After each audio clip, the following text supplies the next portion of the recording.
कार्तिक मास आसिले घरे एक पवित्र सुगंध भरी जाए। से हेउची हबिष डालमार सुगंध। तेल नाही, रसुण नाही, पियाज नाही, किंतु मन भरी भक्ति रे बनाउथिबा ए हबिष डालमा माँ हाथर से सहज स्वादटा को मन पकई दिए। आज जितेबाला हबिष डालमा बनाऊली से सब जिनस भाभी होती। डालमार रेसिपी तो बहुत देखी, किंतु सतरे निज माँ हाथर स्वाद को फेरी पाइबा बहुत कष्ट। चाहे आपण रोषे जिते भी निखुण हो जातु ना कहीं। हबिष डालमा सहित आज घरे गोटे देसी थाली पूरा बनई जोटा पंचुक स्पेशल हबिष थाली थिला। से किछि बिना पियाज रसुण रेसिपी थिला आउ ता संगे ए अँलार चटनी थिला जोटा समस्ते बहुत पसंद करती।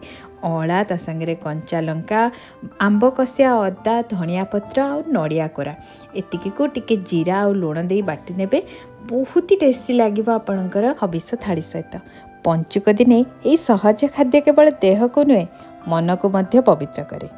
प्रत्येक टी बाइट सतरे थैंक यू कहे लाइफ को। पवित्रता हेउची शांति आ हबिष डालमा हेउची से शांतिर स्वाद। कमेंट करी निश्चय जनइबे मार से हाथर से स्वाद आज भी मन अच्छी ना ताठू भी बेटर हबिष डालमा आपण निजे बनैले। वीडियोटा जदि भल लगी पेज रे नुआ हेतले लाइक गोटे निश्चय करदेबा। एमती के ऑथेंटिक ओडिया रेसिपी सासु बोथ थाली को फॉलो कर।